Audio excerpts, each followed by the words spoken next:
Hello, chat. Hello. Hello, everybody. Welcome back. Welcome back for another Ninja Gato show. We're here to interview a awesome musician by the name of Saxton. Say hello to everybody, Saxton. How are you? Good. How are you doing? How you doing, Gato? Doing good. Doing good. Getting that one tick of volume is always tricky, but hello. How are you today? Are you I'm excited? doing really well. Yeah, I'm super excited. How are you doing? I'm doing great. I'm doing great. So, all right. The first thing we usually do on this stream is we shout you out. So I'm going to shout you Cool. out, and my overlay is going to play a random clip from your channel. And you are going to have to give Uh-oh. us more context of what we're looking at. So make sure you have my stream up. Oh no. Make sure it's muted so you can see what's going on.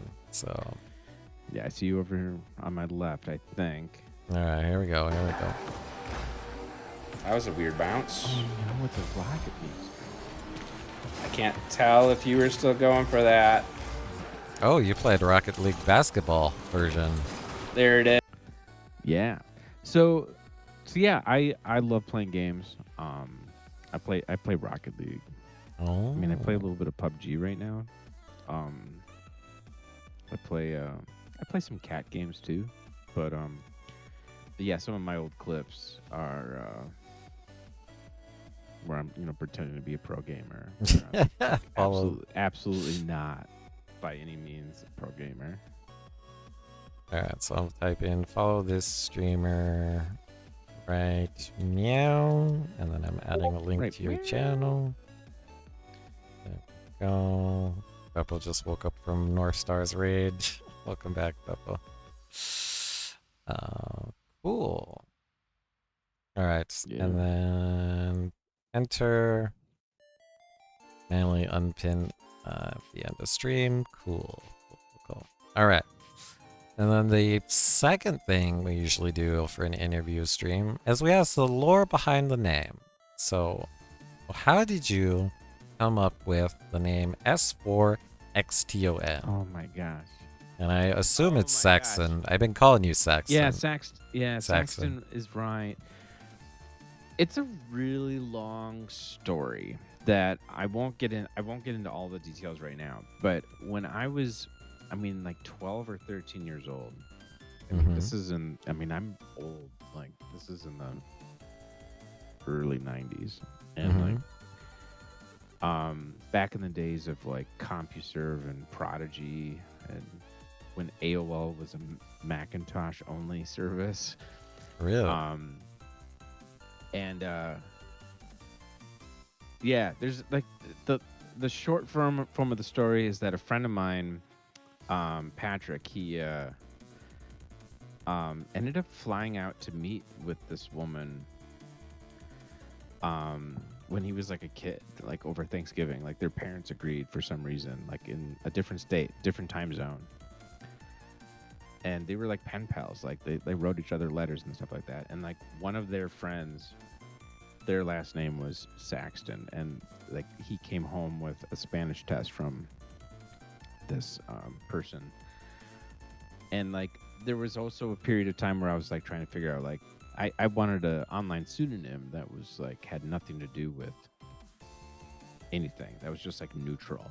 Yep. It was like there because a lot of the pseudonyms online at the time in the 90s were like science fiction related, or like Cyber Demon 666, like it was just like countercultural, or there were just like the real names of professors online, right? And like I just kind of embodied the name Saxton, because it was like I didn't know anybody named Saxton, I didn't know anything around me named Saxton, and I just took it like it was like basically off this person's Spanish test that my friend Patrick brought home from me from another time zone. And then so I once I had that name, I kind of owned it, right? Like it was like this was like everyone started kind of knowing me online as Saxton.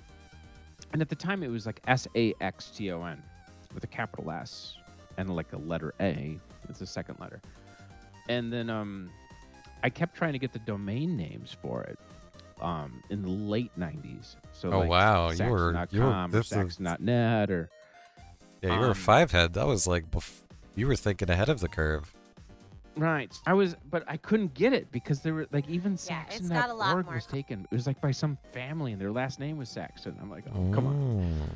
And so the search engines at the time too, you know, if you think of like Alta Vista and Lycos and Mozilla, you know, they had their directories and stuff like that. Um, like, and then Google came out around that time with this idea that they were gonna have like these robots scour the internet and like index the internet themselves, right? They were Mhm. gonna use this automated way to index the internet. And because I couldn't get the domain name Saxon.com, Welcome, I'm like, Darkness. well, how about if I put a 4 in it? And that way, and then I could use that as my username as well. And then I Nice. could, anytime like somebody searched for S4XTON on the internet and they went to Google, like it would only be about me because nobody else on earth, right, would ever use S4XTON. That was my theory at the time. Fast forward from the 90s, and it's now 2024. It's been mostly right so far. And it was a good bet at the time, and I have just been stuck with it ever since. And but there are some cases where like Saxon gets taken. So like on the Epic game store, so you know, like where Fortnite and Rocket League would be, like Mhm. that was taken. So I'm Saxon Cat on those. Same thing with PlayStation. For some reason, somebody else is S4XTON. It's not me. So I'm Saxon Cat on PlayStation. And then I'm Saxon Cat on Be Real. I don't know if you know about that app where it's like you just take one picture a day. And I'm just S4X on that because somebody else took Saxton. But everywhere else, if you look up Saxton, that's like that's me. Mother of Carp knows. Look at this. Mother of Carp in the chat. Yeah, Mother Carp knows. Now let's catch up on saying hi to Burbsta, people. Good to see you. Yep, good to see you. Herb. Also, Box TV. Welcome back, Box. And welcome back, Dark Kiss. Good to see you. I interviewed Box TV before.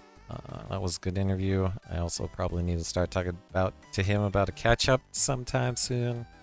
And then I also need to reach out to Dark Kiss, see if Dark Kiss wants to do an interview sometime. Because this is my main content, or the cornerstone content I do. A lot of people just enjoy learning about other people, hearing their stories, you know, what made them stream, and learning about people. I think it's usually good content, and it's unique content. So yes, pets for me. Yeah. So, all right.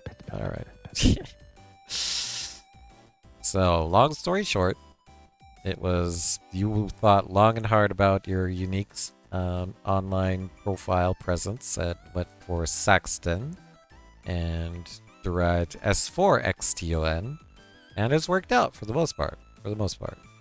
So For the most part. okay. It's funny too. Like I'll hop into some chats and people are like, "Oh, are you like S Forkston or what?" You know, but I don't know. It's hard to change now at this point, especially because Mhm. it's related to my email address and everything else. So it's like, you know, decisions I made, you know, 25 some years ago, like are stuck with me forever now. Nice. Okay. All right, and usually the next questions I ask are both hardware and software setups to be, you know, the streamer you are. So let's start with hardware. Let's talk about all the hardware you use to make a Saxton stream. All right. So, um, So I'll start by saying that like I've gone through a whole bunch of platforms. Like my first like big job, Mm-hmm. my first like real job was I was an IT manager for a graphic design and communications firm. in Minnesota, and that was like a mixed environment of Windows, Mac, and I had eventually worked on servers that were running Unix and Linux, and um, eventually like became like a diehard Mac user.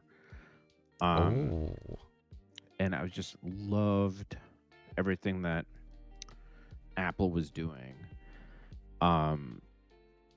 And was kind of generally switching to Mac to everything.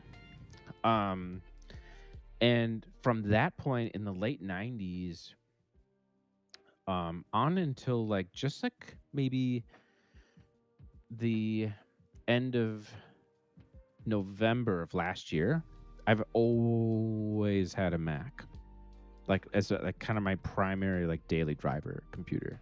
Mm-hmm. But in the last few years, you know, getting back into gaming and stuff, like I've had a gaming laptop, which is Windows naturally. And so I have so in terms of hardware, like what I have right here, this is my Is that an Alienware? laptop with no, it's an odd manufacturer called Elutronics.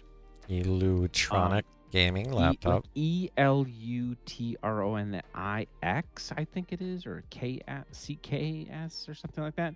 Mhm. Oh yeah, with the sticker for Metro in Washington D.C., a sticker from Scottsville, the town that I'm in right now, and a banana cat, which is from my nephew who gave that to me. Anyway, it's like a really small manufacturer, and it's mostly made somewhere in China or Taiwan, I forget. But it's been a great machine. I've got like a 3060 in it, so it's been fine. I've Fair. had it for a few years, and so that's been like my primary gaming laptop. And then I ended up getting rid of my MacBook, my last MacBook, recently, and I just for kicks, I decided to like try a higher end Chromebook, just to like play around with it, right? And it ended up becoming my daily driver. So like, and I got this for like $280. It's normally like a $500 laptop when it came out. It was like an exclusive on Best Buy. I was living in Oregon at the time. This was last year, and they came out with some deal that was like $280. I forget what it was, but like, Yeah. so in Oregon, there's like no sales tax. So I'm like a $280 flat computer. That's an That's Apple. like An Apple computer at that too. Like, well, I mean, this was a Chromebook, but it's like a high-end Chromebook. mhm. I can't really reach it right now. It's like it's over there, but that's turned into my daily driver. So it's replaced my MacBook. Anyway, so other hardware that I carry around with me is I have a Nord Stage 2 EX, which is this keyboard here. A Nord I'm gonna- keyboard.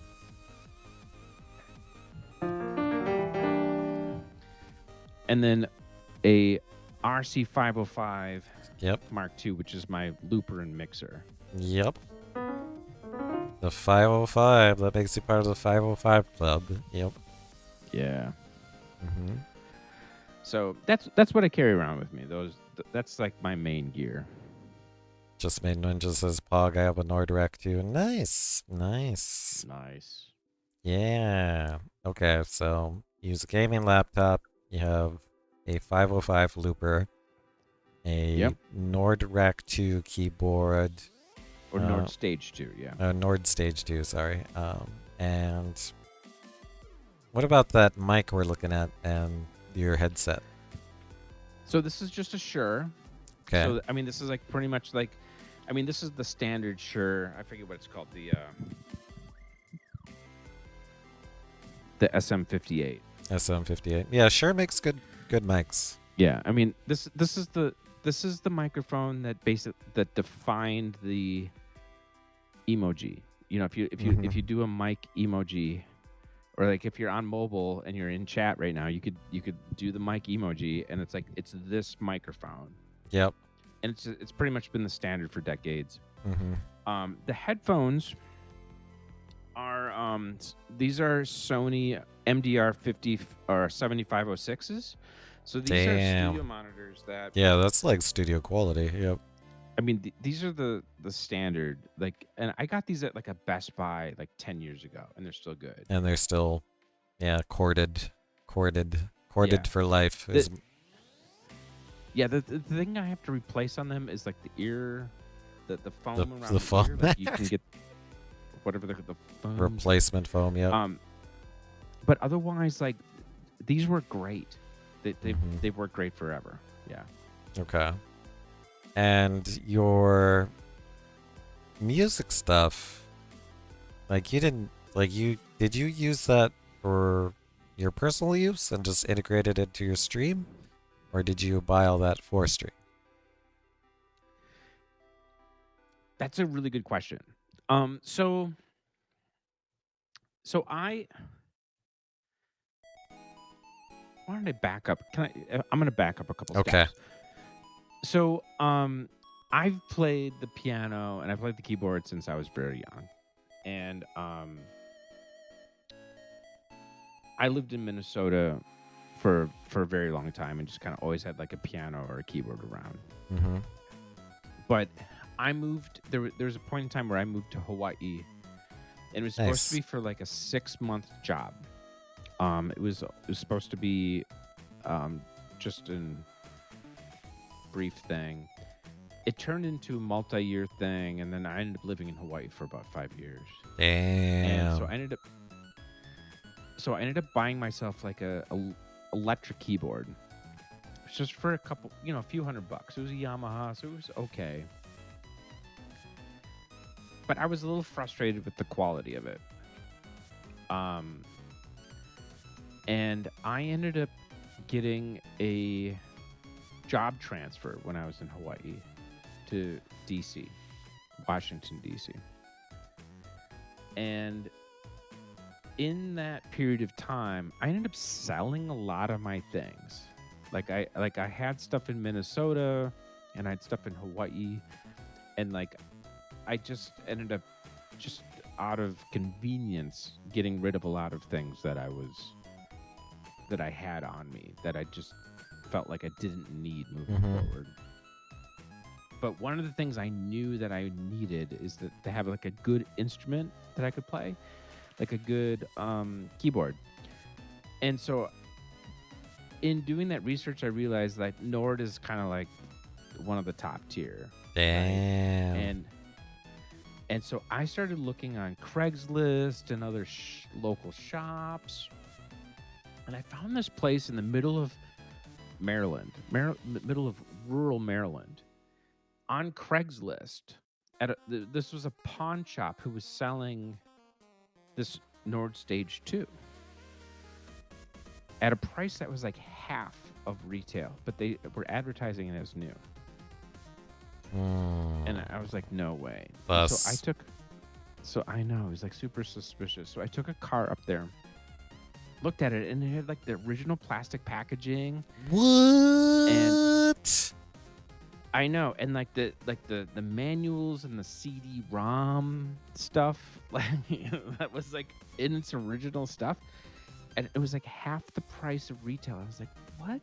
Like I was freaked out a little bit, but like not enough. Like, is this hot? Is this a hot keyboard? Right. Okay. So I shelled out half price for Nord Stage 2, and when I got it home and I booted it up and like checked it out, it was like brand new. Damn. It was like brand new. Worked And I've worked had that perfectly. keyboard, and it's been perfect for me. Like it has been Damn. like such a cool instrument to have. And now, I mean, the Nord Stage 2 EX is an older instrument in 2024, but I think a lot of people who play Nord instruments now or like know about these instruments now, would probably recognize that it's still like a good instrument and it holds its Mhm. value. I mean, these are like handmade in Sweden. Like, Damn. they're good instruments, and like I'm just very lucky that like when I went to DC and I'm like, I'm gonna buy myself the keyboard that I want. Like I was able to get it like the higher tier than the highest tier that I wanted at like half price. Like Well, that. what were they Totally retailing? lucky. What were they retailing for back then? I think they were retailing for like over $3,000. Damn. Like I mean, I have to look it up, but like That's okay. That's okay. like Like- if I were to buy a Nord Stage 2 right now at Sweetwater, it's $4,499. $4,000 for a keyboard? But like there's places online that are like $2,399. Mm-hmm. Okay. Like this is just me pulling up a website right now. Mm-hmm. And like and for me to be able to get this half price, I'm like this is my treat. Is for it my moving in. birthday? This- It's like, what's going on? Yep. Damn. So Damn. so I've had this keyboard ever since. Okay. I got to play one at NAMM, and I knew they were spendy, but not that spendy. Damn. eBay is around 2K for them. And is that new or used? It holds its value, you said, even if it's used. Yeah. Used 2K? Yeah, I'm seeing like Fuck. a wide variety of prices. It's a when I stellar look online machine. Right now, but Wow. yeah, super fun. And it travels well. It Is it still heavy? it's hard to travel with. Okay. It's very heavy. So I'll give you a little bit of background on what I'm up to in the last few years. Actually, let's talk about why you travel so much. Like, let's talk about, like, I think it's your career, right? Is it your career that makes you travel a lot? It's so I'm lucky to have work that Okay. I can do full remote. Okay. So I like have clients, and then for a couple years I had a full-time job recently that was full remote. That allowed me to be pretty much anywhere in North America. Nice. And so I took advantage of that to just live in different places in the US and Canada. To basically explore different parts of the continent, and different and reconnect with old friends, make some new friends sometimes, Mhm. and to experience like living in different places. I initially was gonna do like a van thing, and I Oh. think a lot of people in the pandemic were like looking at the van life. hashtag van life thing, right? Mhm. Exactly. And I was too. But I almost actually bought a van. Like I almost bought a van. Like I was like lined up to see one that I figured out that I wanted in just outside of Madison, Wisconsin. And I was gonna fly up. I was living in Washington D.C. at the time, and then realized I kind of got cold feet. Like I realized That's I a lot of didn't money. really want. Well, it's a lot of money, and it's also a lot of work, and there's limitations too. Like you can't just like park your RV anywhere, and you can't just drive your RV anywhere, and you have limited stuff with your bathroom and your shower, right? Mhm. like Those are it's very kind of limiting. Comforts in that that way. you're accustomed to, yes. And space, right? And so Mhm. what I realized is that I was really I wasn't really into the van life, but I was into the travel life. Mm-hmm. And so what I realized in that process is that, like, how do I figure out living in different places for Yep. months at a time, but not necessarily having a van with me, right? And how do I move around that way? And so I was looking up places on Airbnb, for example, like for monthly rentals, and like how that would compare to like my, monthly costs for living, right? Mm-hmm. And I was joking with a friend of mine, my friend Shannon in DC, about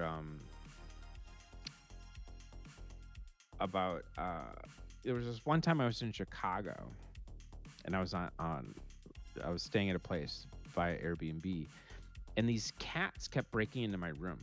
Oh, nice. Nice. I know. It was like Wha- I'm like, this is great, right? And the owner of the home, or the renter of the home, or the person who was in control of the home, kept apologizing. These cats were breaking the room. I'm like, no. I love this. And I was thinking that there should be a cat filter, right? There should be a cat filter on Airbnb where it's like, if you like cats, you turn that on.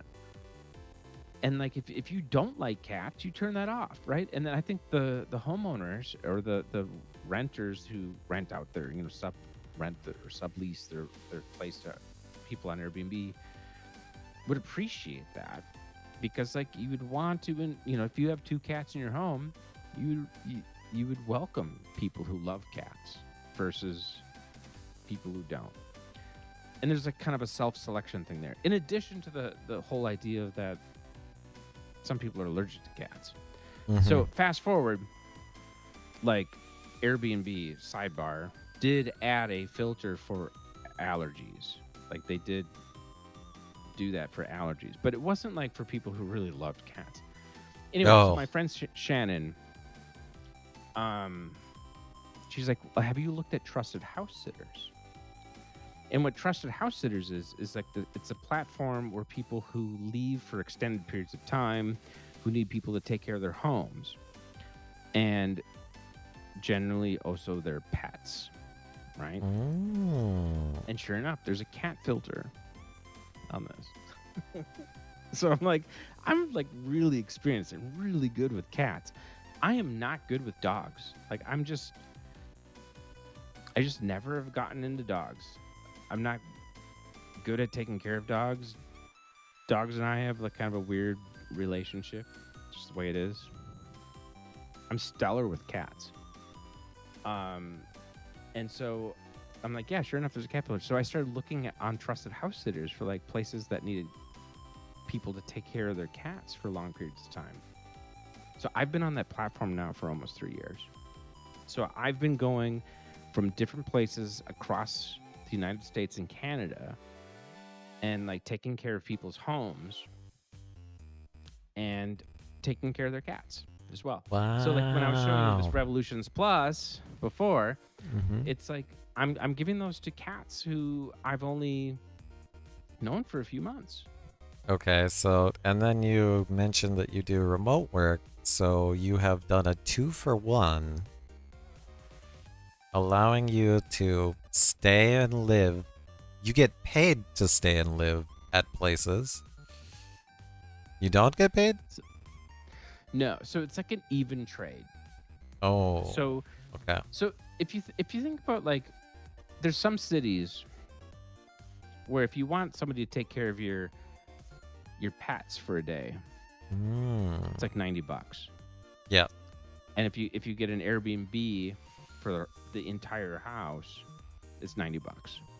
There's some places where taking care of your cats, including overnight, is like $150. And there's some Mhm. places where like you get an entire house, that's $150. And so it's kind of an even trade, because I get the use of the utilities, the water, electricity, everything. Yep, and you just But have to take on the care flip of side, butters or something. I take care of the cats. Yep. But I take care of the plants. I'll like mow the lawn. stuff like that. So I'm like taking care of somebody else's home. Mm. And I'm providing them updates too. Like I generally provide people with an update every few days, right? That's And awesome. be like, hey, this is what the cat's doing. This is what the yard's like. The town where I am right now, like I even give them updates on what's happening in town. So Mm. it's a very small town. So like, Okay, so like since it's an even trade, yeah, you get to live in a place for free while still yeah, doing your remote IT work. yep. And that makes it to where, yeah, you live very frugally, I would think, and make money. Mm-hmm. Nice. Yeah, I'm reading your chat. Like Dark Kiss is saying, like sounds nice. Don't take this wrong way, but it's sort of like live-in nanny for pets though. That sounds cool as AF. And it's like, Mm-hmm. yeah, that's totally true.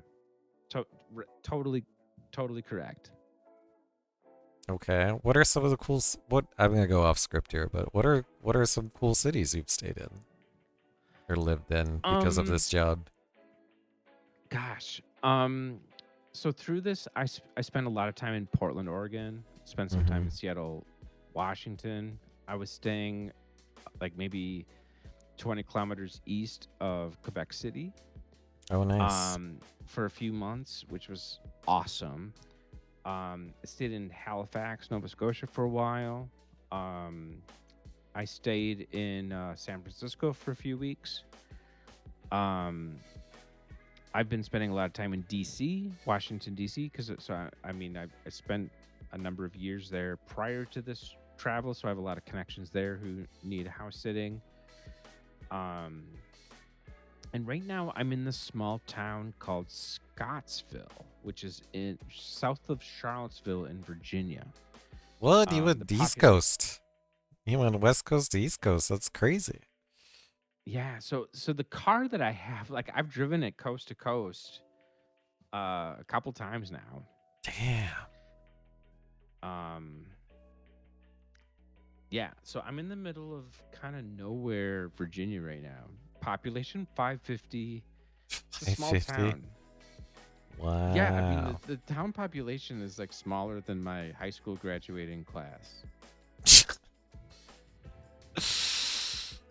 Wow. Um, So and so this. like I know people here, like I know people at the brewery, I know people at the tavern, I know people at the restaurant, like the people who run the cafe here convinced me to install Pokemon Go so I could help them raid like a neighboring building. Oh, nice. like Nice. like and Gamers they in the are wild. super. Gamers in the wild. Yeah, I mean, and these women who run the cafe here, they're super wonderful. Like I walk Mhm. in, they know what sandwich I want. They know the coffee I want. Like it's like a great like third place for me to like open my Mhm. laptop and do some work. So Awesome. All right, we got a few questions in the chat. Dark Kiss wants to know, have you ever had an animal that wasn't so well behaved or maybe a crazy experience while caring for an animal? yes. So Dark Kiss. So so part of my story is that I didn't buy a RV. Or I didn't buy a van, right? Mhm. And I ended up buying an electric vehicle. I bought a Hyundai Ioniq 5. Oh, and And a that's gone couple of coast to years coast. Yeah, so a couple years ago, those were very hard to get. And a lot of people were marking them up. And so I found a person on Reddit who worked at a dealership who was selling them in the middle of nowhere, New Jersey. So I was like, all right, I'll buy from you and I'll buy this car in New Jersey and I'll just buy exactly the model I want and the color I want and the features I want. And then so I started looking on trusted house sitters, like, can I stay around here? Mm-hmm.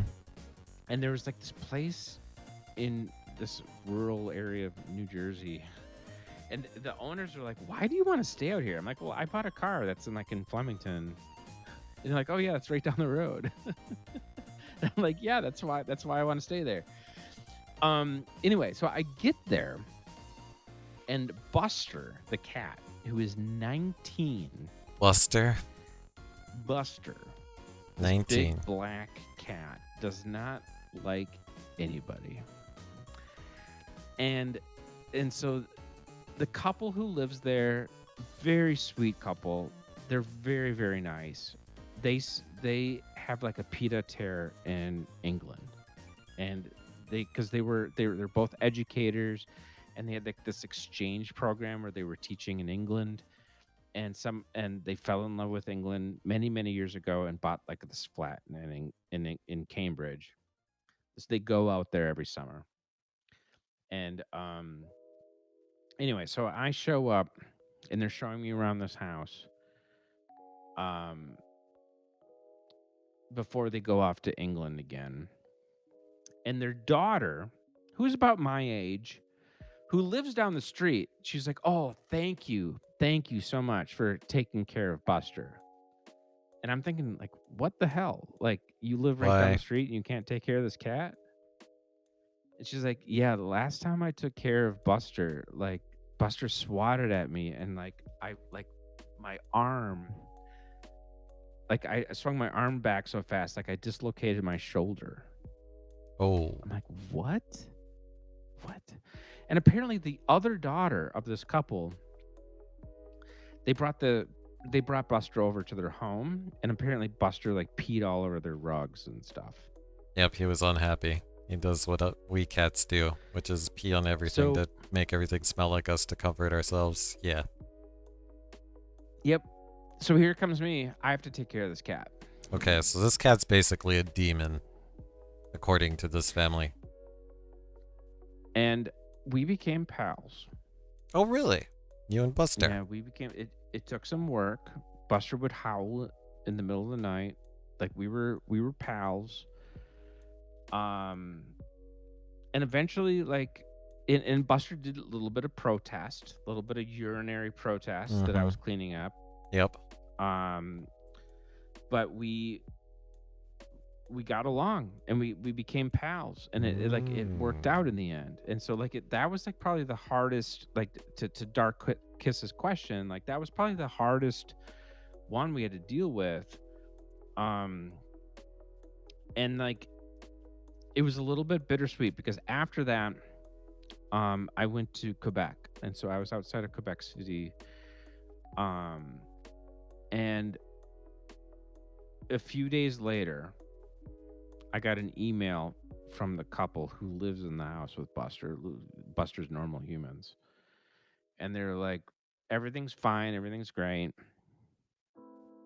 and they sent me a photo of Buster looking out the back window, waiting for me to come home.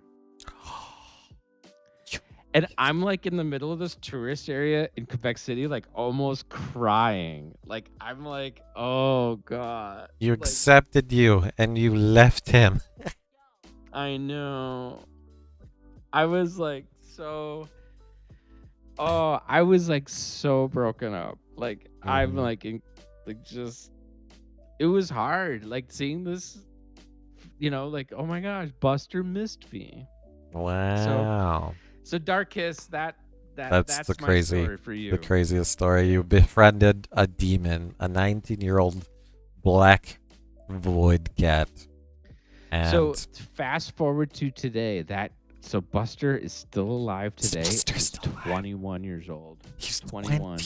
21? How? Yeah. I emailed so they're still on the Trusted House Sitters platform, and they're in England right now. But they had their listing open for somebody to watch their cat this summer.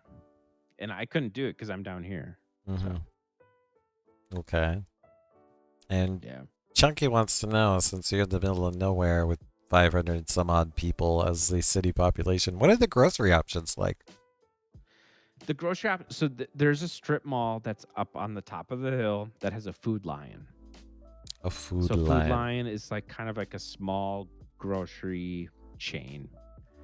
You could probably look up Food Lion online. But Food Lion, Like, I think it's part of the same like conglomerate that Safeway or maybe Albertsons is Hmm. in. Um, Oh, Mother of Carp so wants to know, is it a challenge to charge your EV in Scottsville? so the place where I'm staying, they have solar on the roof where I'm able to, like, when I park my car, I'm able to just like plug in. Mm. Um, and oh, there's a long story about this. So when do you take breaks? By the way, this is a sidebar, Ninja Gato. Do you have like Once an hour? I think we still have 57 minutes till our next ad break. 57 minutes? Can we take a break for like 1 minute? Sure. Is that okay? Yeah. All right. I'm gonna be back in 1 minute. Okay. I'll go ahead and give you 3. We'll run an ad break, and that way we'll get even Yeah. more talking time. If you don't mind, yeah, I really appreciate it, and I'll be back. All right, Gatos. You know the drill. It is fishing time. Exclamation point fish to fish. Thank We you are so much. enjoying these stories, and we're going to come back. What a crazy job. I didn't even think about that. If you are a remote employee, you could essentially live with no housing costs, earn your salary, and travel the entire North America. What a cool story. We're definitely going to keep running more. Alright, 3 minutes of ads starting soon, got those. You know the drill. If you need to refill your drink, go get something to snack on, stretch. This time is meow.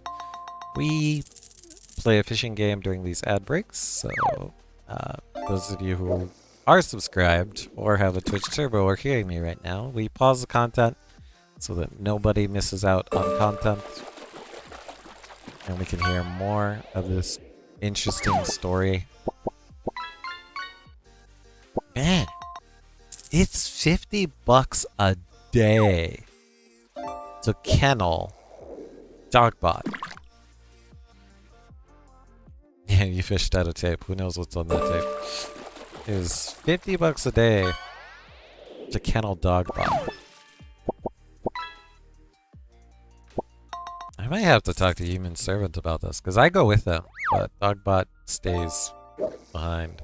Because I can travel by air pretty easily. Dogbot, on the other hand, not so much. Success? Hey, North Star got a Lego cat. Lego cat.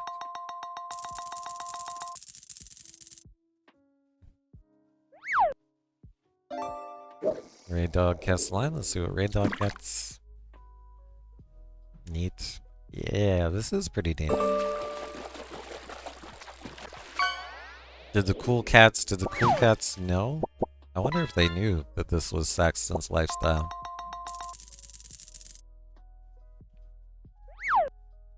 I'm back, by the way. Awesome. Awesome. We got 1.5 more minutes of ads, so if you needed more time, you still have a little bit more time. No, I appreciate it. I just had like a lot of hydration prior to That's okay. That's okay. Twitch updated their hydration app. Redeem in your stream. I hope the chat stays better. The app broke for me quite a bit all the time, or I'd get disconnected from chat on the app and then not be able to chat, and that frustrated the hell out of me. Oh, Mother of Carp. Black. Got a black red eye. I wonder if that's a carp. Box TV. Let's see what Box TV gets. So I'm reading some of your old chat, and Slurbo asked if Sarah came home yet. And Sarah is one of the 4 cats. 4 that cats. I'm taking care of right now. Mm. And yes, Sarah did come home. Oh, nice. All right. Sarah was the cat that just prior to the beginning of the stream that, I don't know if you remember, like before we went live, like I had to go fetch a cat. That was Sarah. She's now home, and and Sarah did get the again, First of the month. That's so funny. Evolution Plus. I do Human Servant does first of the month too, so I got hit with that stuff today too. It's the easiest to remember. Nice. All right, we'll do one more cast. We'll do one more cast for this ad break. Oh, I need to add a stream. I'm marker. reading Dark Kiss's comment too about how their uncle had a black cat named Casper that was that would spray directly. Yeah, there's some cats that are that spiteful. Like, it's in us. We can be that spiteful. Yeah. Alright, let's take a look at the leaderboard. Yeah, some cats are hard. Alright, brand new month, brand new leaderboard. We've got Ray Dog with 2100, followed by Just Made Ninjas at 717 or 717. Smokescreen with 703, and Mechanics, Cheesy Bread Cat, Gato, myself, North Star, Saucy, Box TV, Namori, Saxton, you're on the leaderboard. Regretful Granny, Mother of Carp, Dark Kiss, and there is still 5 more spots on the leaderboard. So if you guys want to join the leaderboard, type !fish to fish, and you will be in the next ad break we take. Ray Dog is still in first with the legendary catch of Smokescreen and 2 bras, and we still have a Pepe Fish from Smokescreen. No other legendary catches. We did get the Lego cat. North Star got a Lego cat. Lego cat. The Lego cat's hot. I mean, the tuxedo cat. Oh, I'm sorry, Dark I Kiss. I mean- did not see you redeem that. I'm gonna refund your points. Refund your points. Refunded. And I'm gonna hold out. I'll do it for free after the interview. Alright.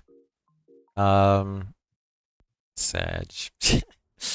Alright. The tuxedo cat. Yeah. Let's talk. Okay, before we deviated to learn about how you live this nomadic lifestyle, we were talking about your setup.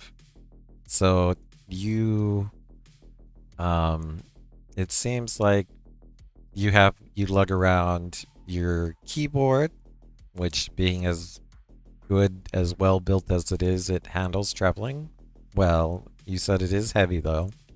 What else do you primarily travel with? So you got like a notebook, then your gaming laptop, your mic, your looper.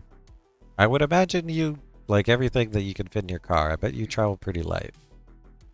Yeah. Mm-hmm. So for the first couple years that I did this, I just traveled with about 5 suitcases. Oh, And just okay. kind of put them in the back of my car, and and it was small. They were small enough where I could like pull the privacy shade like in the back, like so it wasn't like that. It was like looked like things were like falling out of the trunk or anything. And then in the back seat, I have a folding bike. Mm-hmm. So I like biking where I can. So I have a folding bike that fits in the back. And then last year, I realized that I really missed having a keyboard with me. Mm-hmm. And so I've had like 4 or 5 boxes of things stored at my sister's house in Minnesota. And one of which was this keyboard. And I'm like, I got to figure out how to bring this keyboard with me. And for a Christmas gift for myself, this last holiday, I got myself this looper. And then I got this looper and I got the keyboard, or I got my keyboard back with me, and then I bought a case for it, and that it sits in the wheel well of my car. And that's kind of like the place where it fits when I'm Mhm. traveling around. Just Made Ninjas wants to know, is it the original or MK2? Your looper. It's the MK2 because I just got it like this December. Oh, nice. Last December. Very cool. So I'm new to that whole 505 thing. So if I could go on a slight tangent, I mean, I think part of the context that you and I know each other is because of the 505 Fest and the Grateful Bard. The Bard, The the most amazing streamer. Yeah, she's a wonderful streamer. And like, I'm a big fan of hers. She does great work. But like I feel like she really shines is how she's able to bring a lot of different people together.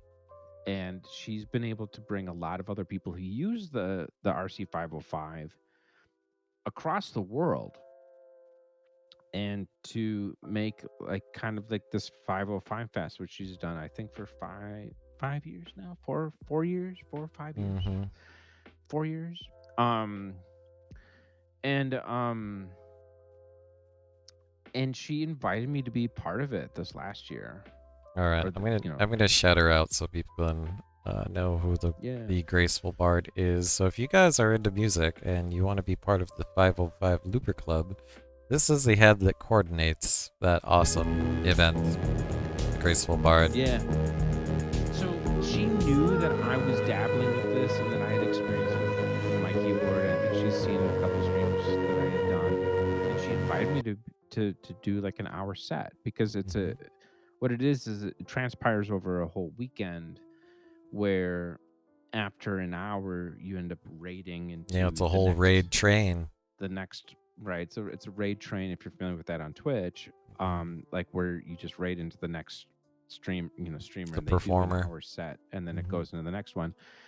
And I was luckily able to bridge in a little gap, because when things started to get late in North America, such as like 2 p.m. 2 3 a.m. Eastern time, getting into like the midnight era, or midnight PT, yep. Of Pacific time, I ended up picking up a set from people in the Pacific time zone, and then handing it off to people who were waking up in Europe. Mm-hmm. And so I was kind of like this weird gap, but it was like really fun to like this play more of kind of like a down tempo ambient set that was really trying to keep people who were engaged at that hour in North America, but also be very welcoming to people who were just waking up in Europe. So it was kind of the swing shift. Yeah, it was like a fun shift to have. And honestly, like next year, like if I'm invited to do it again, like I would love doing that shift again, like regardless of where I am in the world, because it was like kind of fun to like, because there's a lot of streamers who take their music very seriously and like do great things and have their thing. And my perspective is, where I come in for streaming is like a little bit more of like a support role. And so like I'm happy to like kind of figure out like how do I bridge this situation where you have like people who are you want to keep this raid train going, but you don't necessarily want to listen to like my crazy experimental industrial thing, or want to listen to me like playing classical pieces, right? So I really enjoyed that kind of role that I had with the 505 Fest. Okay. It looks like Dark Kiss has experienced a DJ raid train once before and enjoyed the experience. Nice. Yeah, I met the Graceful Bard by chance, actually. Oh, wow. I joined Dan Clancy, because you know Dan Clancy, right? I'm familiar with him. Yeah. But yeah, he's a not very musician well. streamer too. And I was in his stream, and Bard actually raided into Dan Clancy's stream, and he's like, "Hey, I want to demo the Twitch, guest star feature for you guys." So he invited the Graceful Bard onto his stream to play for him and the community. And then he also invited her to stay and invited other streamers to come up on his stream and hang out with him and ask him questions and hang out. And I joined. And so like poor Bard was like, at the end of your stream, you know how many calories you have left. Like, so she was running on fumes, raided into him. And then he's like, "Why did you play for us?" And then she's like, "Ah!" But then it's Dan Clancy, you know, the CEO of Twitch. So, like, she was nervous out of her mind. You know, she's like, I want to impress this man because, like, I want him to know me. Like, I think she's Right. even applied for Twitch. What is it, the liaison or the? I forget what the ambassador, right? Twitch ambassador. Yeah, she's applied to be an I don't- ambassador. Yeah. So like she was nervous as hell, and then I went on his stream, and then she's like, "That's a talking cat," and I too was nervous out of my mind because there I am with the CEO of Twitch, and I'm an interview cat, mind you. I am an interview Right. cat, so asking questions is my job.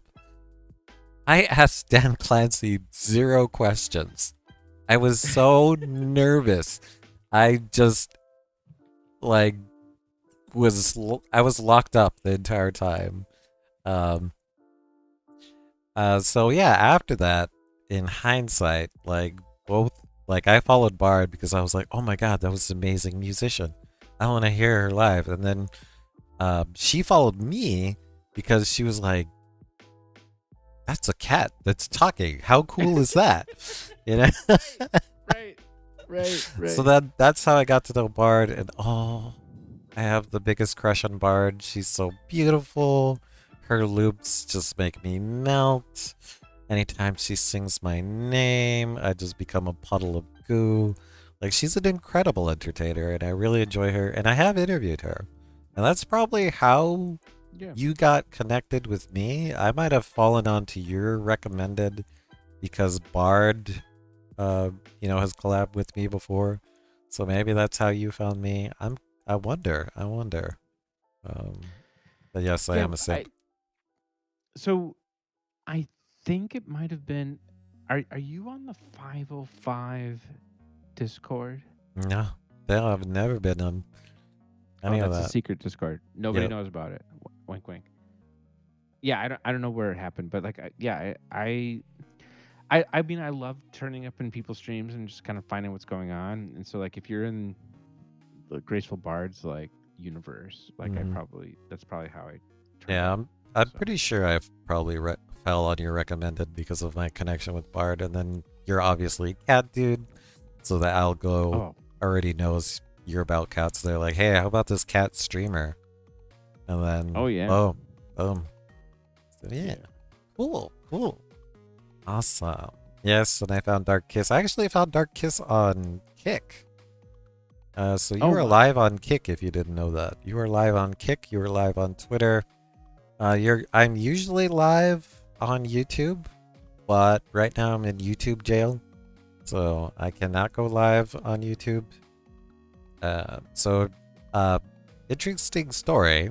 If you ever consider YouTube streaming, don't even play, like, actually you yourself play copyrighted music on the keyboard. Like, what took me out this last time is I was playing a clip of Bard playing a song for me. She was playing Chariots of Fire for me. She's making me feel better. Yep. Oh, sorry. Wait, we're not I live. don't want- I We're don't want live. you to We're do live. some aid. Yeah, so like 30 seconds of Chariots of Fire is all it took for the YouTube algo to be like to hit me. It's fine. You can play it because we're not live. We're not live on YouTube. A freaking YouTube, man. That algo. Sorry. That algo is very powerful. So yes, if you ever consider streaming on YouTube, you're gonna have to do all original music, unfortunately. So, all right. Let's now I get. kind of want to play Chariots of Fire. Right? Now you kind of do.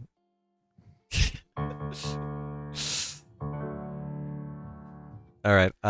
Let's get back on schedule with the questions. So we talked about your hardware setup. Let's talk about your software setup. What softwares do you use to go live as a streamer? That's a really good question. So I used to love Twitch Studio. Oh, So you're I one was- of like the 5 people. I was in the 4% of people who were streaming on Twitch using Studio. And Twitch Studio made their name for being like a beginner's thing, right? Before people like moved up to OBS or the Streamlabs version of OBS. Mm-hmm. Or that's pretty much it, right? And Twitch Studio evolved into being like actually like a really good platform. Mm-hmm. Like it just did all of the things It was supposed to. mostly Yep. really well. And like you would get an update from Twitch Studio Hey, what's and up, it would be an little? improvement. Versus you get an update from OBS and half your stuff breaks, right? Mhm. You're like, mm-hmm. Yeah, right? some You know people how it is. don't update OBS like at all because they got burned one too many times. I know streamers that do not update OBS. Right. And like yeah, so I went from using a number of different things and then I just settled on Twitch Studio because it just worked and it was so clean and it integrated with all the Twitch things really well. And then they recently stopped supporting it. Yep. They said they're going to sunset everything.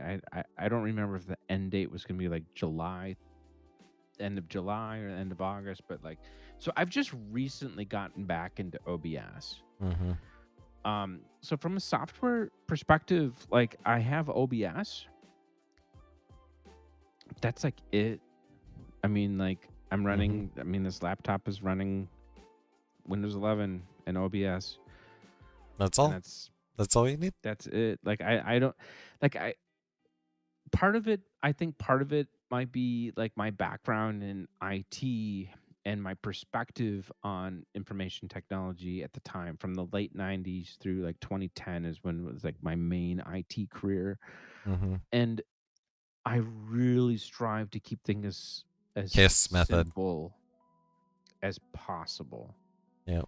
To like have as few elements to go wrong as possible. Like it's cleaner when creating networks, it's creating or when you're creating systems and everything else, just to have the fewest hops, to have the fewest things involved.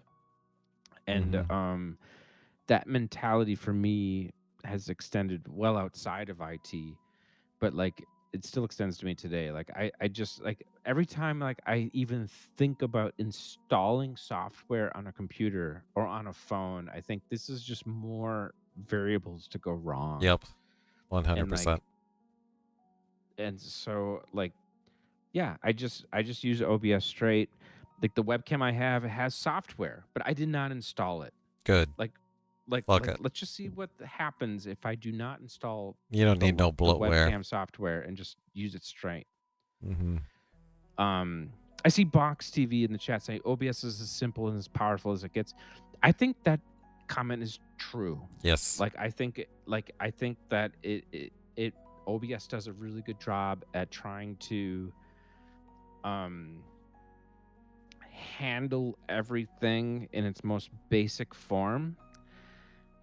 And in and of it that self, it's powerful, but because everything that things connect to OBS can get so complicated that like that's why things break. Like I don't directly blame OBS for things breaking every update.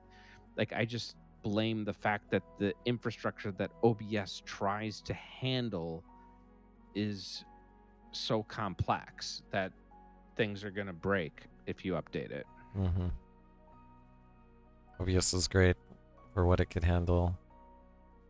You use plugins. Yeah, you could add plugins to OBS Yeah, too. that's true too. Yeah, like I have True a too. a like mixer board plugin and equalizer plugin, NDI plugin. Like everything's within OBS.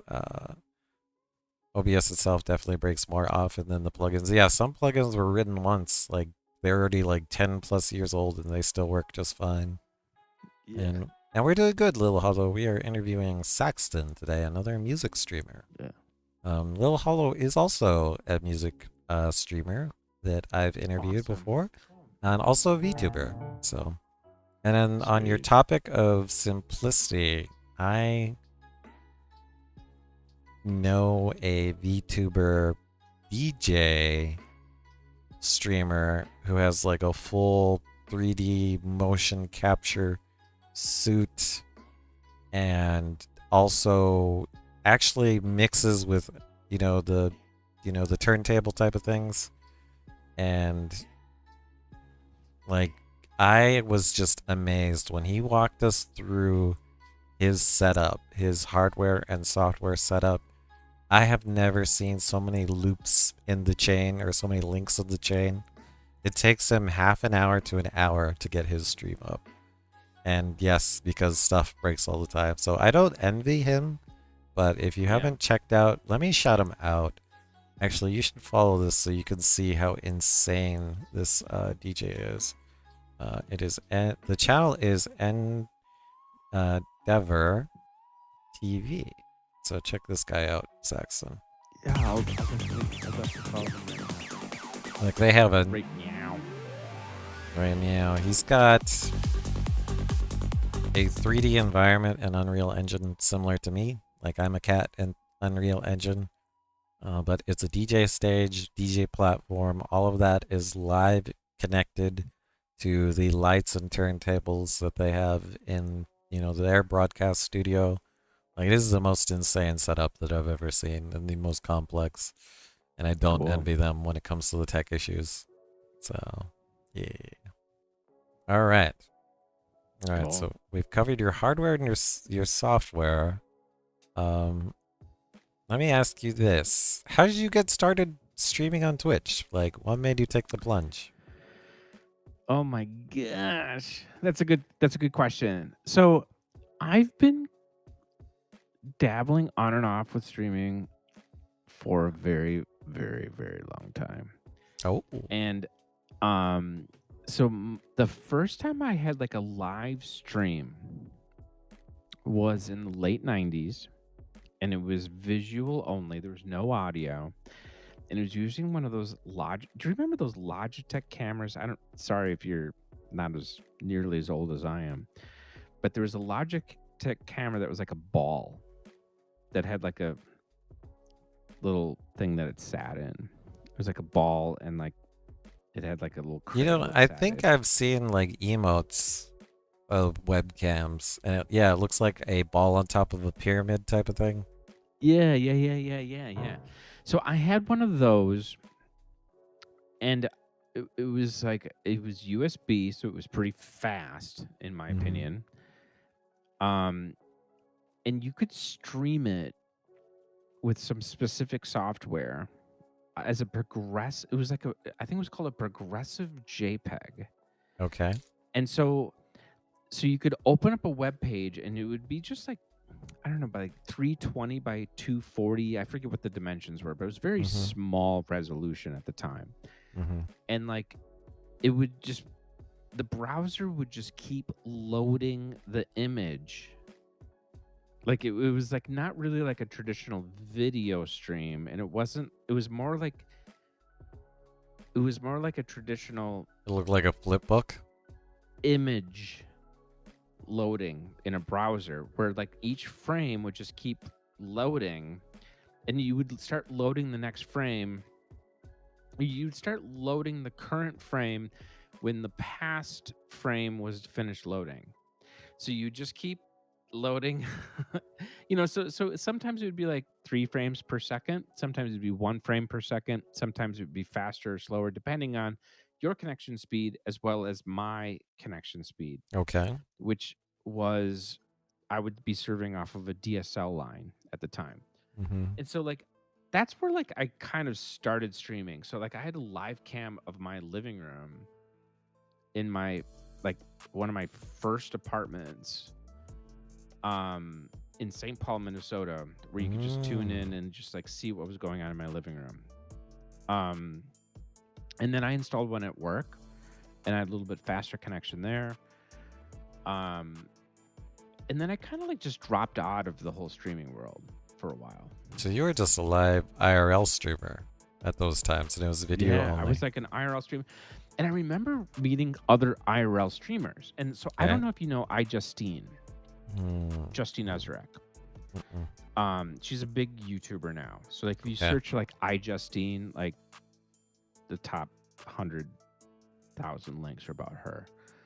Um, Justine and I met through a whole nother side story, but like she was one of the first live streamers on Justin.tv. And Oh wow. Justin.tv was this whole idea of like where you would just stream your life Mm-hmm. and like have like a webcam attached to you. And she was doing this for a long time. And I connected with her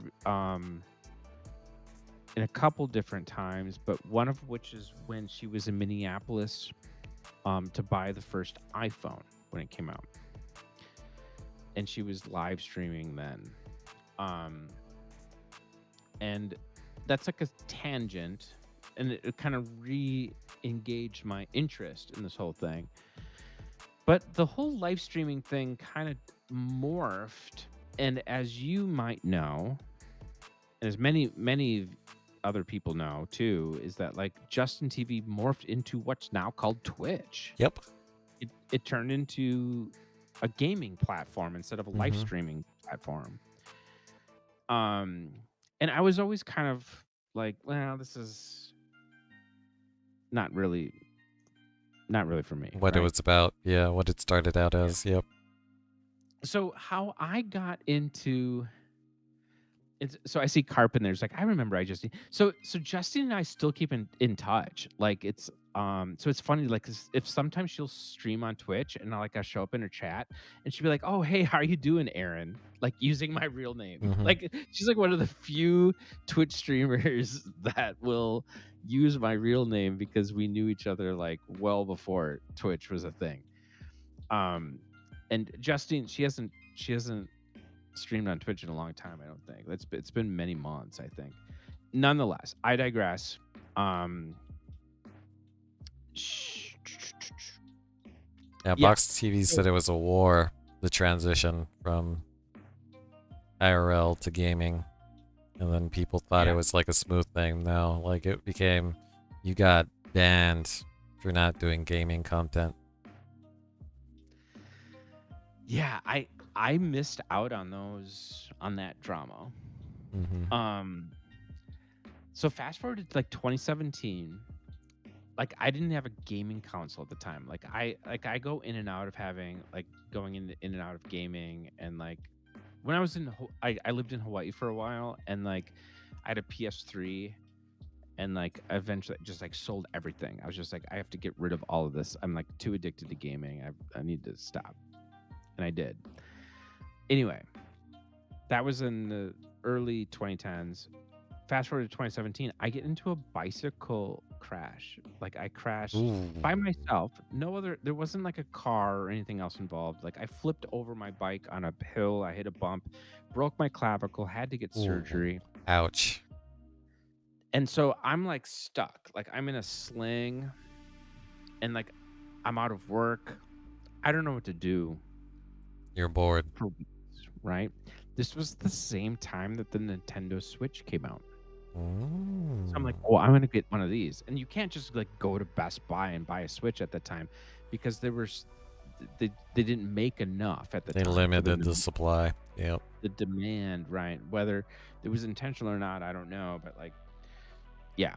And so I found a guy who was selling one on Craigslist in Manassas, Virginia, and I drove out and bought it. And so like I'm like post surgery, and the best thing about the Switch is that you can pull the controllers out, these Joy-Cons, and like so I had like my right hand here, my left hand here in a sling, and like I played Zelda that way. And like it was amazing. And so after I completed Zelda, I was looking for like what else do I do with the Switch now? And I found a couple free games, and one of them was Paladins, which is like kind of like a 5v5 game that you play online. And for those who don't know, Paladins. And there was a thing with Paladins where like you could connect your account to Mixer and get like the special skin. Oh, And I was like, what the hell is Mixer?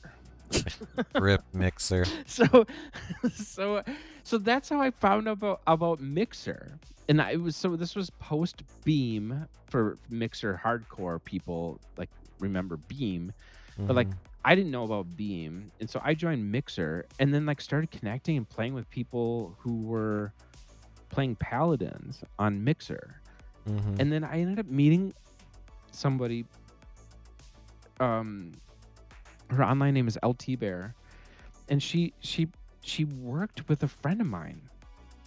And like it was like total coincidence, but she was like a Paladins player who she was better than I was, but not too much better where like I couldn't play with her, right? Mhm. And she was nice enough to tell me like what I was doing wrong and how I could be a better player. And so like I really enjoyed playing with her. Um and it was all because of Mixer and like finding all of these people on Mixer. And then when Mixer shut down, then we all moved to Twitch. And so that's Mm. kind of like how I got back into Twitch Okay. was because of Mixer's demise. And by then, like I already met people through the Paladins community, and like LT Bear introduced me to Queen Goldie, who was in your chat recently. And now Yep. I'm like a mod on like Queen Goldie's channel. I've known Queen Goldie for many years now. And then like being on Twitch has connected me with like people like Mother of Carp. Like I've met up with her in her neighborhood on the West Oh, Coast, nice. and met with her at a meetup in the Boston area. And so like this whole Twitch universe has kind of expanded for me to the point where now that I'm traveling full time. So going back to the what I was saying earlier about how I travel around the country, like Twitch has been like a great way for me to like connect with people to like play games online, but Mhm. also like find people to like meet up with when I'm in their neighborhood, because like I travel around. And so like there's people who stream in the Boston area where I'm like, hey, I'm gonna be in Boston, you want to get pizza? It's Mhm. like, hey, you're in Montana, do you want to get pizza? I'm gonna be in Montana. Like, Mhm. oh, you're in Portland, let's have a meetup. And like it's turned into a point where it's like I've met like probably about 50 people from Twitch and Mixer in person, just because like I'm traveling around and I'm like, and I'm obsessed with pizza. We haven't really talked about the pizza thing, but Yeah. um like I'll tell you in your town Where the where to best get pizza pizza. is? That's interesting. Okay, and Mother of Carp confirmed. Sax is a great person to meet up with. He knows all the best pizza places. Interesting. Interesting. Okay, so to Anyway, thanks for the long. summarize, you were an IRL streamer before streaming was a thing. And Yeah. then you stepped away from it from Justin TV days. Then Mixer happened and your accident, and coincidentally that got you back into the streaming community. And then when Mixer Mhm. died, you transitioned over to the Twitch community. And then what got made you go live, or what made you go live on Twitch, and what made you decide to do that? That's a great question. So with the Switch, like I started kind of experimenting with streaming and just like seeing like, well, could I connect my Switch to this Elgato Mm-hmm. device that connects to my MacBook? And I was kind of like just playing around with like, what would it be like to like stream some of the games that I'm playing? And I played like Xenoblade 3 like on the Switch to some people, and I was just like, well, this is kind of fun. I also streamed fireworks from DC once, like just kind of like I set up a camera from my phone. I was kind of experimenting for a while. I had the Ring Fit Adventure, which was like this fitness game that the Switch Mhm. had, and like it was fun, like working out to that in the early mornings, and then having it like more of a European audience cheering me on, which Nice. was like kind of a great way to work out. Mhm. Um, but it wasn't really until I started doing music streaming that people started to like wanted to just like hang out. Mhm. And so that was when I was just like, yeah, this is fun now. Where it's like, um, I can play some music and people just want to chill. And I'm really thankful that I have like friends that like will spend some time and be like, I just want to chill out with whatever Saxon's making. And like Nice. and so sometimes that's one person, sometimes that's two people, sometimes it's 20, sometimes it's more. But a lot of times it's like, it's only just a couple people sometimes. Mhm. And I really appreciate it, and it's fun because I like making music, and it's like it's a treat when people just want to hang out too. So that's also why I kind of do it periodically as well. It's like I'm not doing this to try to be like the next music streamer or anything like that. It's Mhm. more of I want to hang out, make some music, and like I appreciate that like some people want to chill out too. Yeah. And then you got hit with a looper train. Yeah, I mean, so it's like I'm not a great music streamer, but like I'm good enough where it's like somebody like the Grateful Bard will like be like, "Hey, can you pitch in and fill for us?" And Mhm. like I really appreciate people like her recognizing where I can fit into her No, programming. she sees that you're a talented musician and wants to share you with the community, which I think is great. I think is great. Yeah. So it's like I really I appreciate where I can pitch in and help. Okay. Hmm. It's getting dark in here. I just looked at Yeah, my you're gonna have to webcam. put on a background light soon. Yeah, I've got, Unless like, you a like the decent low light. light vibes. Um. I generally like the low light vibes, but Mhm. All right. I can go around and turn on a light. So let me ask this Actually, question. Oh, actually, how go. much time do we have? Like, this wraps up in a few minutes, doesn't it? No, we got all night if you want. I'll stay and chat with you as long as you want to chat. So, because I usually stream till like midnight, or beyond. I've been a DGen recently, and so I'm supposed to only be streaming for 5 to 6 hours a night, and I've been doing 10 to 14, which is not good. Which is Oh not my good. god. So I will So talk to I you as was long as you want to talk to me. all right. I was planning on 2 hours from like about 6:30 Eastern until about 8:30 Eastern, but like Hmm. I can go a little longer too. Oh wow, we barely scratched the surface with the questions, though. Okay. It's Uh, yeah, it's true. Like yeah, okay. Let's we can talk. go any Well, direction you want, but like um yeah, I can't go too much longer. okay. Okay. Well, let's talk. Which this is probably a dangerous thing. Let's talk pizza. Like, what is the love Oh of yeah. pizza? Tell us about how, like, how you've incorporated that into your content because you are an influencer, and I have seen your socials, and pizza is a reoccurring thing on your socials. So tell Yeah. us about the history of pizza in your channel. So I love pizza. And I remember so in the early like blogging days in the 90s, Mm-hmm. I started writing about pizza places that I would go to. You've been blogging about pizza since the 90s? Yeah. Damn. And then um and then some people started taking me seriously. And like I remember like other bloggers like being like, "Oh, and then he said this about this pizza." And it's just like, "Whoa, wait a second. If I'm being taken seriously, I need to like do some research and like know a little bit more about what I'm talking about, right?" And so I did. So I'm like I want to meet people and talk to people who know their stuff about pizza. And so then I started participating on other blogs and started like Slice in New York, which was Yep. run by this guy named Adam. Um and that's how I met a few other pizza bloggers.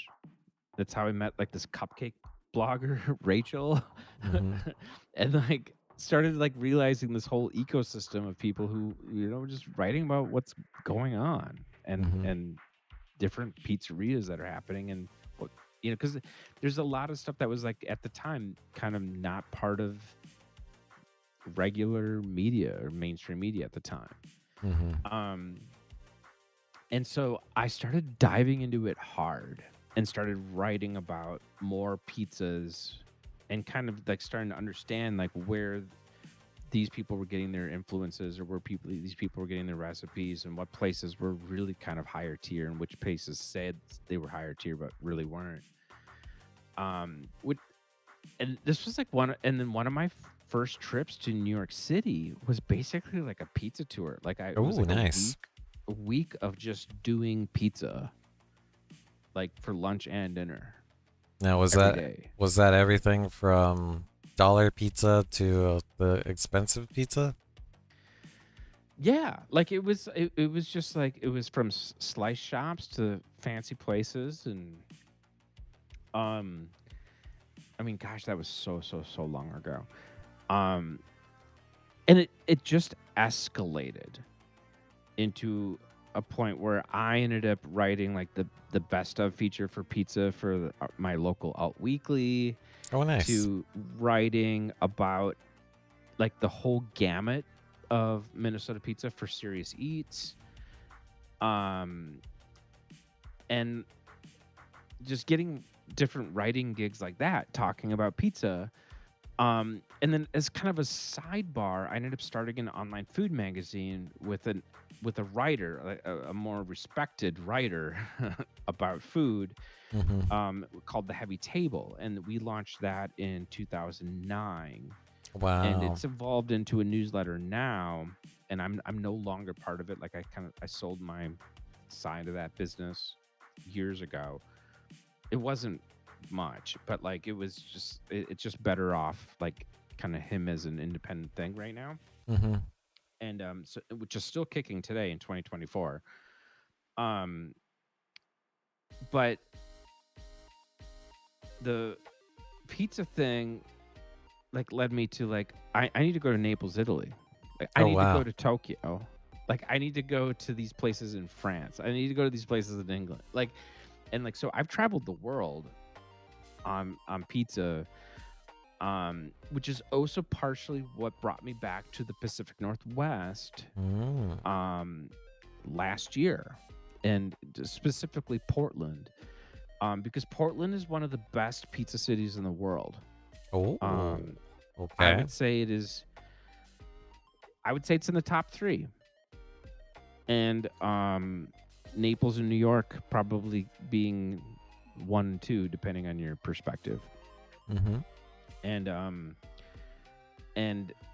to this day, like I'm just still kind of obsessed with what people are doing with pizza, and I've been very lucky to be able to meet a bunch of like the pizza greats in this world, from going to, like Bianco in Phoenix to Mm-hmm. Ann Kim in Minneapolis, to knowing like Polly G in Brooklyn, Greenpoint, um, to Derek in Chicago who runs the Polly G's there.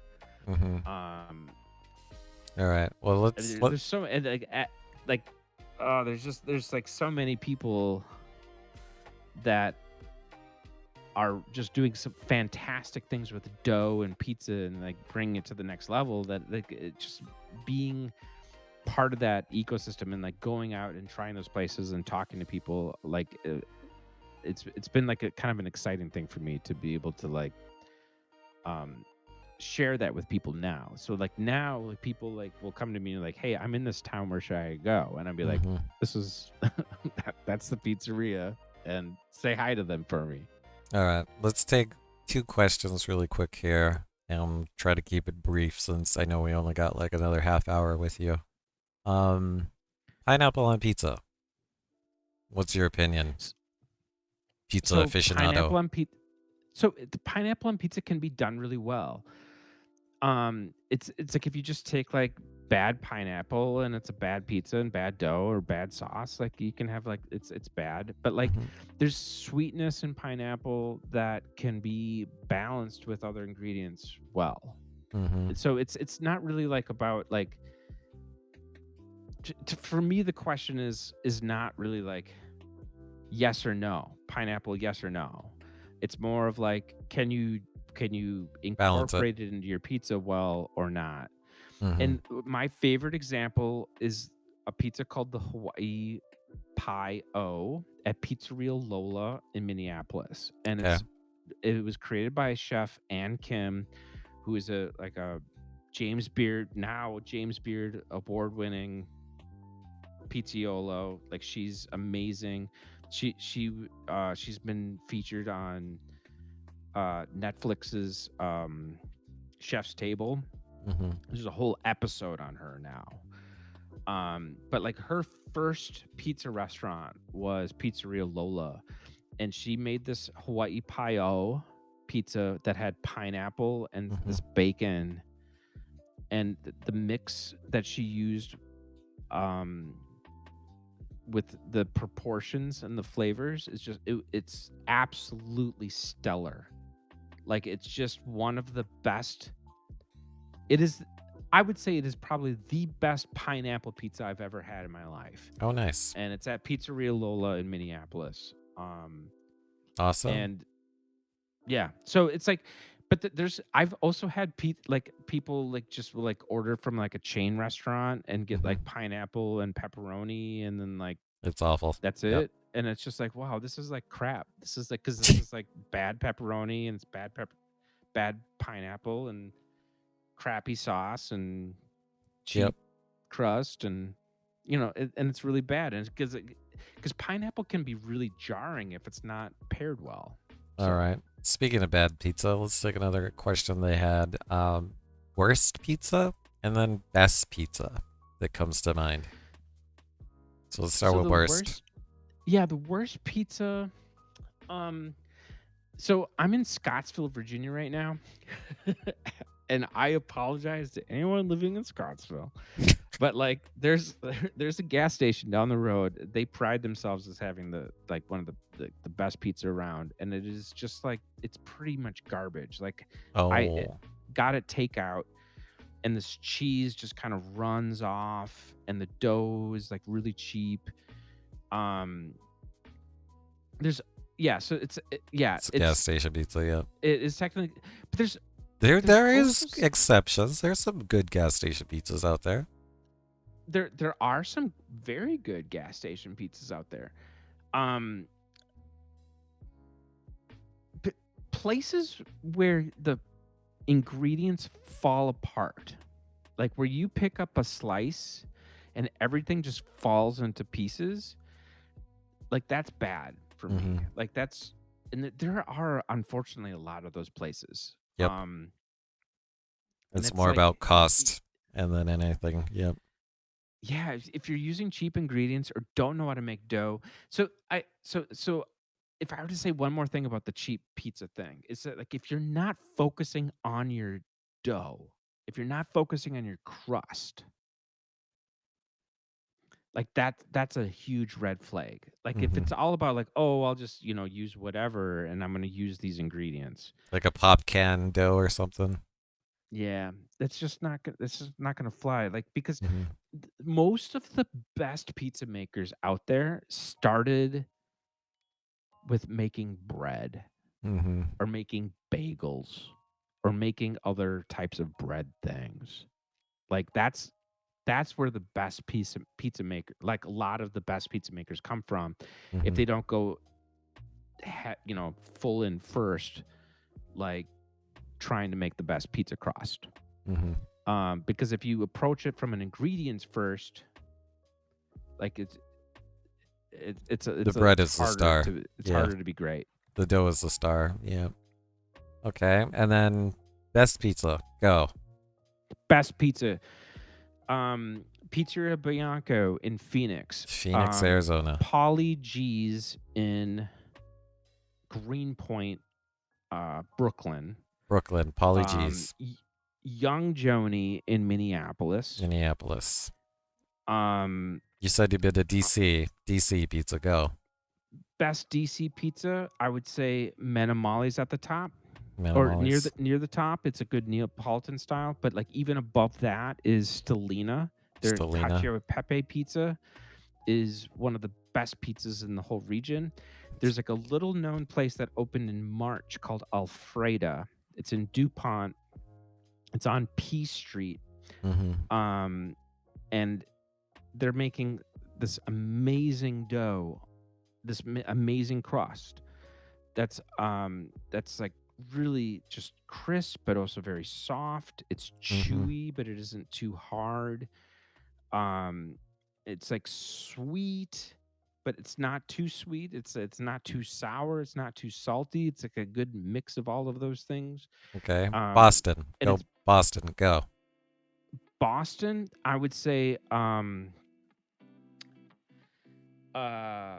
Posto is doing a fantastic job. It's like a very Neapolitan style. Was it Del Caro or El Caro? I forget the name of it. It's like El Caro. Oh my gosh, it's in Cambridge. Nice. That like they do. It's like a pizza that has like a really puffy crust. It's like the Italian word for it means like dinghy or like lifeboat, because the crust is like really puffed up at the end. But that in the Boston area, that's like Raleigh, my North favorites. Carolina. Go. Raleigh, North Carolina. I have to look up. Oh, at the. Like, I have to go back to my notes for that one. That's okay. Because there's a place that's right near Chapel Hill that's very, very, very good. So it's not in Raleigh proper, but like it's in the Triangle.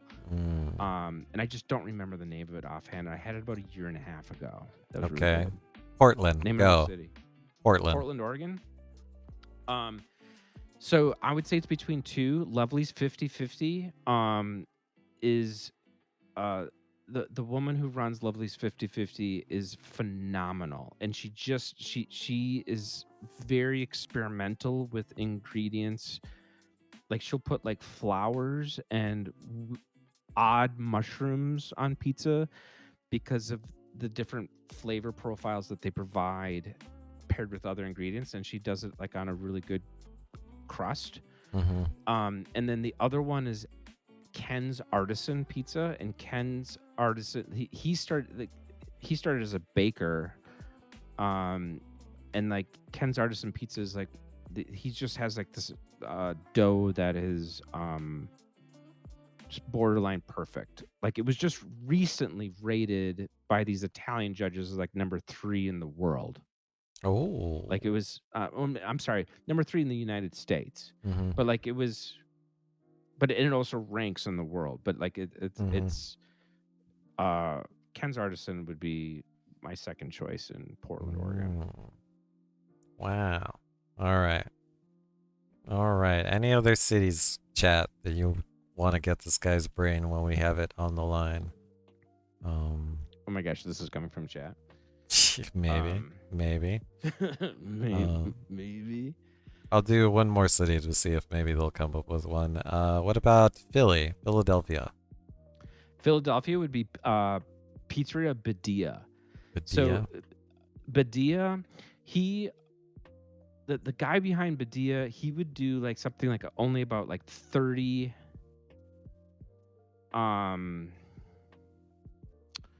like 30 pizzas a day or 40 pizzas a day, and he would do That's it? everything. Wow. Everything by hand, and then like he finally figured out how to scale his operation, and he does. His dough is with a very high hydration, like it's north of like 70%, so it's like really sticky and really hard to deal with. But somehow he's been able to scale it, and it's just like the thing with like high hydration and like like you get into the science of hydration? I'm sorry, say that again. You get into the science of hydration and yeast, maybe? Or like, you like really know into the science of pizza?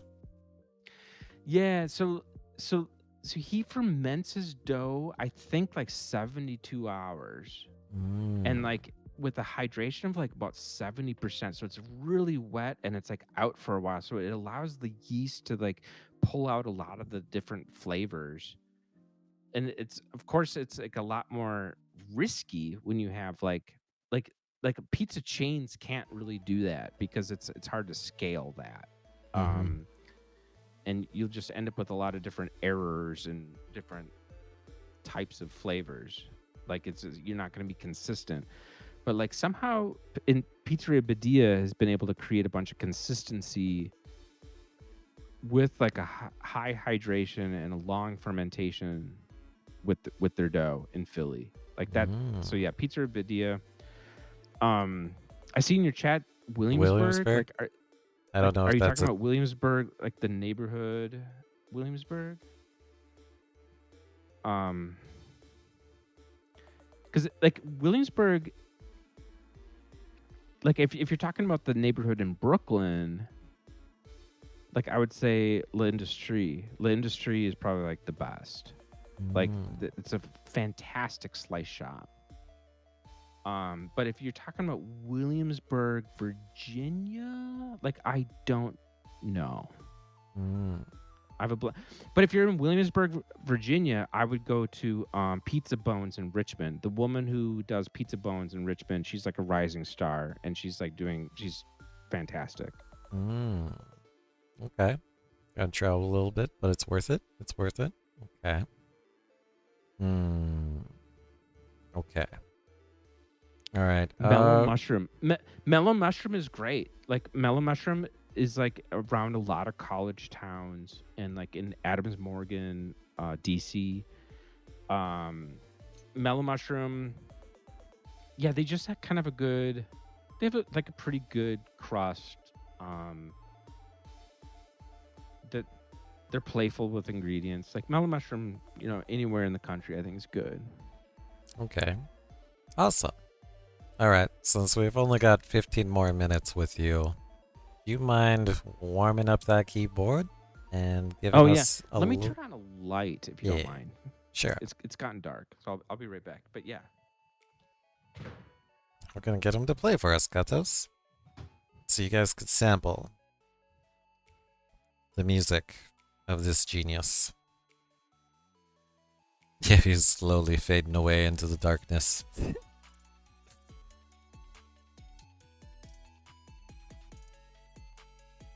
Bowser's hype, yeah.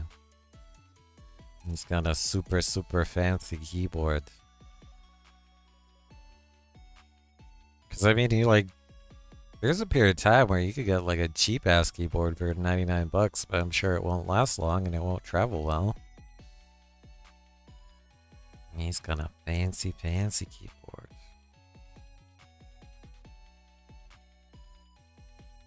Yeah, I don't know why I have such a long delay for chat. Like, I guess it's where I'm at since I'm in the middle of nowhere. All the messages seem to always get to me later. I've noticed that. Like, I'm always behind the stream significantly. Which also bothers me because sometimes the EU chatters see the messages before I do. And I'm like, bruh, you're even farther than me. I'm at least in the US. Why the hell are they getting the chat messages before I do? It's so ridiculous. Oh my gosh, sorry about that. That's okay. That's alright. Alright. He's gonna show us his setup.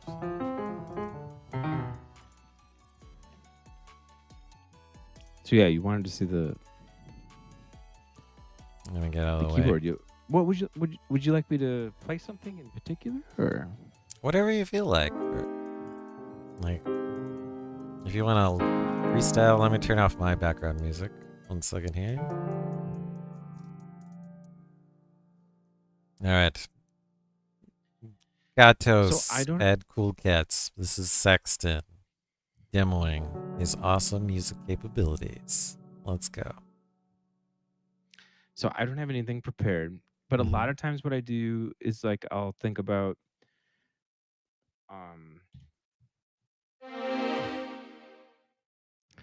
Let me turn this down a little bit.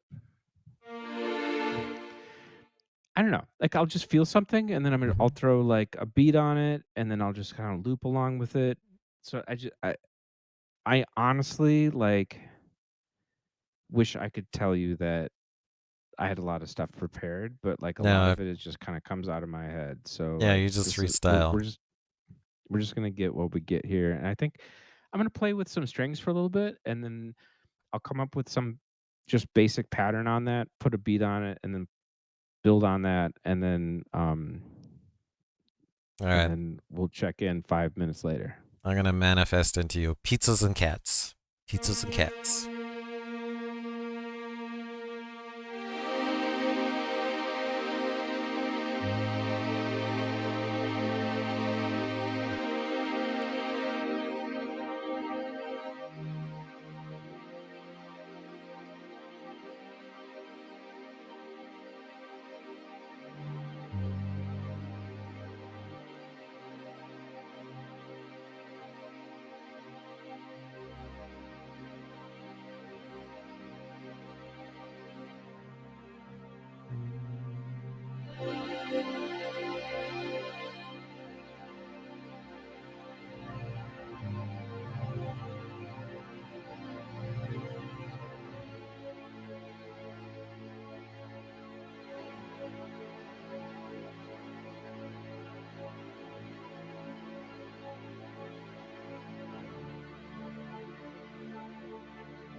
Let's get the music emotes in chat.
So yeah, That's Woo!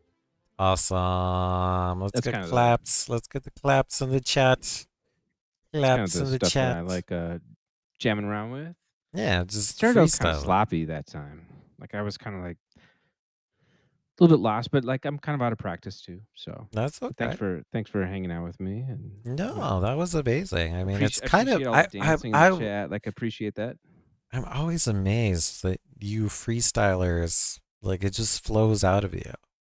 Like like you guys don't think anything of it because it comes as natural as a Yeah. meow comes out of a cat. But as yeah, like as a cat that doesn't have talent like that, it's so foreign to me and amazing. But everyone, this is Saxton, this incredible streamer who does gaming, music. We'll talk to you about cats and pizza all day, every day if you want to. Those are facts. Those are facts. Yep. Awesome. Awesome. Yeah, this has been a super treat. Thanks for having me on. No, this has been like if you ever want to come back, like I traditionally do like a check-in with the streamer. And it was targeted at every 6 months, but I've actually been making a lot of streaming friends, and now it's been averaging like 7, 8 months. But like within a year, can I check in on you and see what you're up to? Yeah. Like what you're where you're at, what you've been doing, what awesome pizzas you may have tried since then, and maybe some cats that you've met since then. That would be amazing if you'd be open to that. Yeah, I'd be super open to it. Yeah, because I'll be in a different place. Because I'm in Scottsville, Virginia right now. Mm-hmm. But I will be in Minnesota, and then I will be in Calgary. I'll be in Alberta Calgary, until yeah, Canadian. I'll be back in Canada until the middle of October. That's awesome. That's And awesome. then it's not really set in stone where I'll be after that. I have a couple options and I have a couple places I've applied to be. But yeah, that's one of the scary things about the lifestyle is not really having certainty long Mm-hmm. term. Long term. Um, but yeah, I'll figure it out. Awesome. Well, Gatos, I don't know what else to say about this awesome streamer we've met today. He's got a very interesting story, and I feel like we barely scratched the surface. So we'll definitely have you back, and then you guys are always welcome to go hang out with Saxon. And you can hang out when he's doing any kind of music synths or um, even just his gaming or his pizza life. Just hang out with him, Gatos. It'd be a good time. Um, all right. Do you have any other plugs or any events or anything you want to tell us about before you go? No, it's about it. Like, no, I appreciate you having me on and taking the time with me. Like, it's this is my first interview with a cat, um, which is I'm surprised it hasn't happened before, honestly, like, because I've been with a lot of cats, but this is the first time a cat's interviewed with me. So, really appreciate you. Thanks for having me on. All right. All right. Everyone say bye. Bye to Saxon. Have a good night, Saxon. This was fun. All We'll right, see definitely you have you later. back. All right. Bye. All right. Cool. Got those. Very cool. All right, YouTube. And I will say bye to you, YouTube. It's good hanging out. Good hanging out. Let's do stream ending. Where is my stream ending? Bye, YouTube. Remember to comment, like, subscribe. And I'll leave a link to all of Saxton's socials in below. And we'll see you guys next time.